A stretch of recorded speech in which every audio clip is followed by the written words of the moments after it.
Let's spend the next couple of minutes to talk about something that's been in the news. But just before that, you know how to join the conversation here on social media.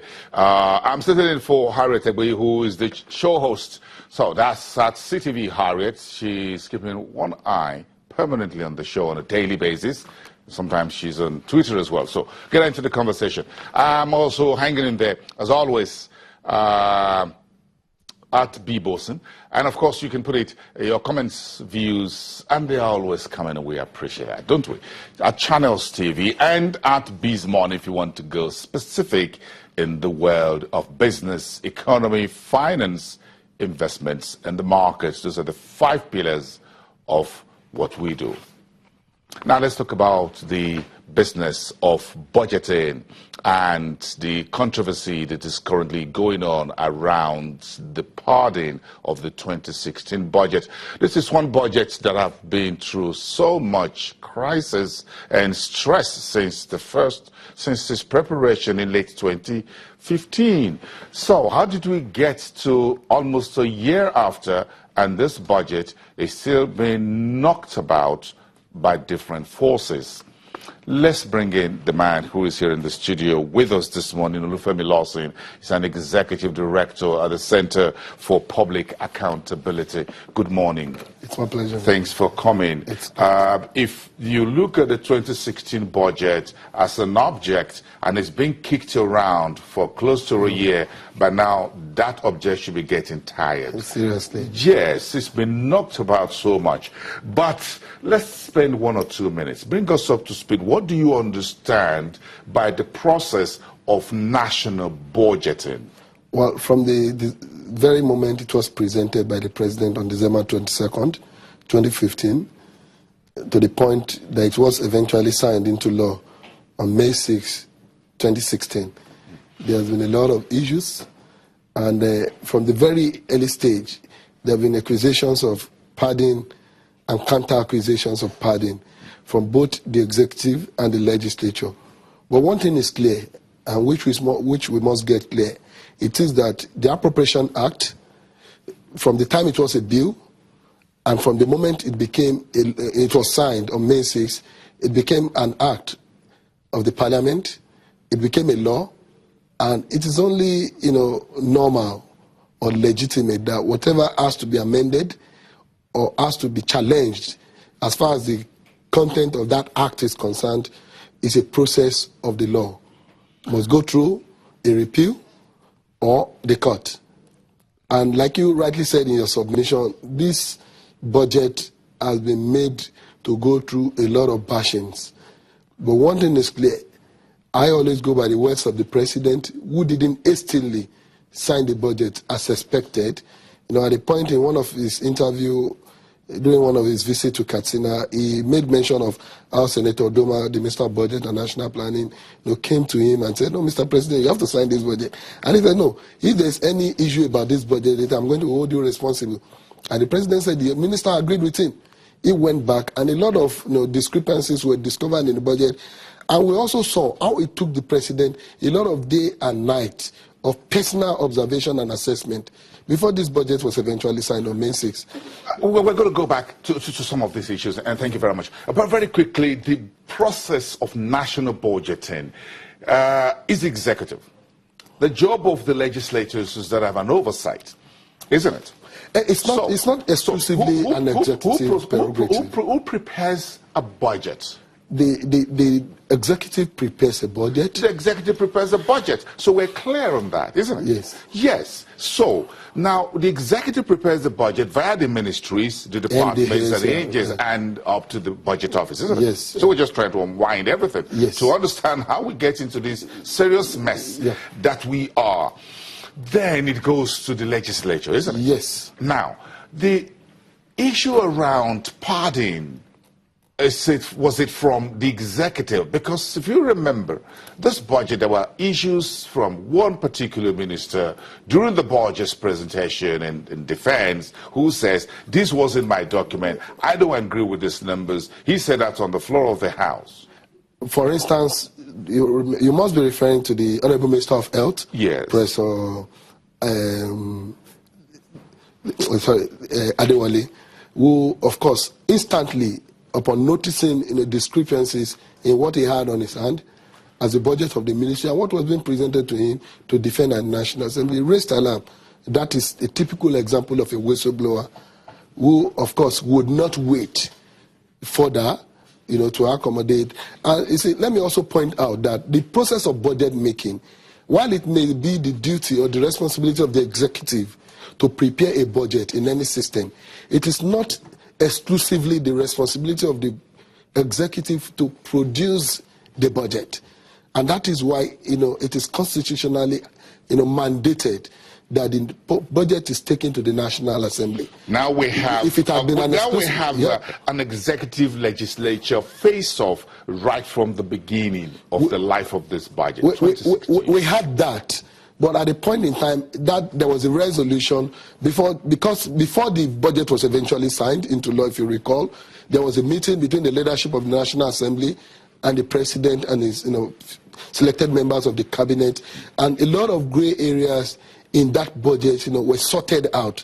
There was a point in time where the president observed, and in his word, like I recalled in this interview during one of his short visits to Katsina, that he said a lot of our projects, were replaced with their project, referring to how some of the projects listed originally by the executive in the budget were replaced by proposals from the National Assembly. By the legislature. Yes. And he also pointed out that they have met and they have resolved, and there have been, replacement of some of those contents. So I think it is not. That was before May. Yeah, before May 6th that the budget was signed. There was a meeting between the executive and the National Assembly, and they came to a conclusion on what should be the final, content of the 6.06 trillion, budget that was eventually signed by the president. So that brings us to the moment. The Jibrin and Dogara, the two honorable members. Now, the key question, is this a matter of crime or controversy? What do we have right now? Or is it a controversy that is a criminal issue, or a criminal issue that has become a controversy? Well, I think we need to get certain things right. The emotion that has been attached to the scenario in the past couple of days, especially from the man at the center of this whole drama, Honorable Jibrin Amin, Abdulmumin Jibrin, is such that, first, we have been given an impression that the budget process, the passage of the process was exclusively, what was done in the House of Representatives. No. The budget preparation and every process of passage of that budget was jointly done by the Senate and the House of Representatives. The National Assembly was involved. It was not, within the explicit power of the House of Representatives. That's number one. Number two, I've always said it, I've said it on few fora in the past couple of days, that Honorable Abdulmumin Jibrin should not and cannot be taken, as a whistleblower in this case. You don't agree that he's a whistleblower? He's not one. Okay. He's not one, because if you listen to the president when these controversies were on, the president specifically mentioned the role played by the National Assembly committees. I can pinpoint that very choice of word. I'm picking this very quickly here because of time, very short time, but we have to hit this at some point to get this going. Now, he's the one who has now discovered the budget padding, and he's spoken out, isn't it? So I'm asking the question, is this a crime or a controversy? It's just a controversy. Like I said at the initial stage, the budget is already an act. It's a law already. And if someone had done something wrong into that budget, is it just a controversy or a likely crime? We may not agree that something wrong has been done until it is proven, wrong by court of competent jurisdiction, or that very respected man, the president of Nigeria, who took his time, study the process, even had to return this budget, to get details before it was eventually signed into a law. So he's coming out to say, no, truly, there are contents in this. But we would not want to undermine the integrity of the president who signed this budget into law, and a lot of persons who staked their integrity into the process of the making of the budget. In preparing the budget, you looking at the finance, the budget ministry, national planning, the accountant general, perhaps the auditor general, isn't it? Yeah. So shouldn't we just take this document and give it back to these individuals listed and their officers to help us look through if there are pardons of any sort. You know, like I said, this is a law. It's not what we can just informally, put on the table and start discussing about. This bill has been signed by the president. It has become an act. But someone has raised a flag. Then we must go. We are practicing a constitutional democracy.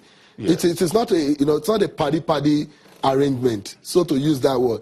It's not what somebody can just wake up from his own imagination and assume that his opinion, must override constitutionality, or what ordinarily is the standard practice. We cannot, on the basis of the sentiment or the opinion of one man, subject the entire economic life of a nation into. Do you think, therefore, that we should subject what he has produced to the test of law? If need be. And what do you mean by if need be? Of course, if every other person involved in that process have found, the need for a review. No. Hold on a second. If someone brings out a receipt that shows that what goes into the budget was not prepared by Honorable Jobrin. It's not his document. It's a document prepared by his executives and ratified and worked on by the National Assembly and signed by the president. So I would not want to agree that because a man has an opinion on that, anybody can just... Is it an opinion or a matter of accusations looking at some documents? Where is this accusation coming from? Is it from an arm of government? No. One person may discover a crime, if it has happened, quote and unquote, and says, I got this evidence and I'm putting it forward. Then they will take it through the process of law. We will not act on the basis of the emotion of one person. Because we have institutions. The budget office is a legitimate organ that prepares. Should we give this budget back to the budget office, the accountant general, the auditor general, to find that will be the responsibility of the president. It is not going to be on the basis of the alarm being raised by one person. In fact, it's not going to be on the basis of the crisis within the National Assembly. It is going to be a responsibility of the same institution where the budget originated from, which is the executive. So we are not going to assume that we should just take a law back to some offices for rectification just because someone woke up somewhere and said there are issues within the in specific terms. What would you want the president to do? Well, I don't want to cast aspersion on the integrity of the president, because what would you want him to do? Well, I think what is proper is that it took time before this budget was signed into law. It is not impossible also that in the process of the implementation, a careful observation should be made. Of course, everything that is approved in that budget has been part of the 2016 budget. There is none that is within the jurisdiction of anybody within the National Assembly to approve funds for. It is still on the table of the president. It is my own view that the president must painstakingly look at these projects, whenever it is time to release funds, and look at the genuinity and the relevance before funds are made available for such projects. I wish this is the final part of the conversation. I wish this is the final conversation, but it looks like this budget still has some roads to go. Thanks for coming through. We appreciate your coming on the program today. Olufemi Lawson, Executive Director at the Center for Public Accountability. We'll be back in 2. We'll go back to the business of oil and gas.